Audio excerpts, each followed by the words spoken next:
Merci d'être avec nous sur France Info. Dans l'actualité, cette prouesse médicale, une opération chirurgicale exceptionnelle. Un homme a été greffé du visage pour la deuxième fois après avoir fait un rejet de la première greffe. Aujourd'hui, ce Breton qui souffre d'une maladie génétique se porte plutôt bien. Cette première mondiale a été réalisée au mois de janvier à l'hôpital Georges Pompidou à Paris. L'actualité, c'est aussi ces nouvelles échauffourées hier soir à Toulouse. Pour la deuxième soirée d'affilée, une centaine de jeunes ont affronté policiers, gendarmes et CRS dans le quartier du Mirail. 18 personnes ont été arrêtées. Les motifs de ces violences restent flous pour le moment. Vers une reprise du dialogue à Notre-Dame-des-Landes, les zadistes acceptent de rencontrer la préfète de Loire-Atlantique alors que de nouveaux affrontements ont éclaté ce matin sur place. Les gendarmes empêchent les manifestants de se réinstaller.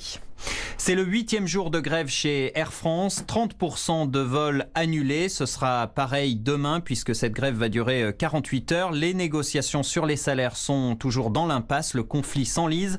Le principal syndicat de pilotes d'Air France a rejeté les dernières propositions de la direction. À la SNCF, le 4e épisode de grève commence ce soir à partir de 20h. On va connaître les prévisions de trafic cet après-midi alors que la réforme de la SNCF doit être votée pour la première fois par les députés à l'Assemblée nationale. Vous l'avez suivi en direct ce matin sur France Info, le plaidoyer d'Emmanuel Macron pour une Europe plus forte, discours du président français devant les eurodéputés au Parlement à Strasbourg. Le chef de l'État appelle à réinventer une souveraineté européenne face au nationalisme, lui qui veut relancer l'Europe avec des réformes, mais qui se heurte, vous le savez, à la réticence de certains dirigeants européens.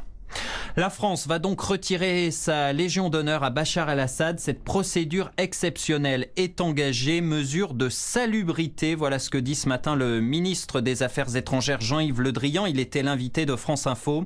Le dictateur syrien Bachar el-Assad, accusé d'attaques chimiques, avait été décoré en 2001 par Jacques Chirac. L'actualité internationale, c'est également la Pologne, condamnée par la Cour de justice européenne. La Pologne coupable de déforestation dans la forêt de Białowieża, un site classé au patrimoine mondial de l'UNESCO, une forêt millénaire qui abrite des espèces protégées.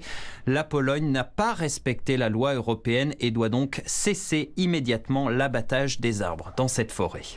Et puis c'est l'événement du jour en football, la première demi-finale de la Coupe de France, une affiche insolite, les Herbiers face à Chambly, ce soir au stade de la Beaujoire à Nantes.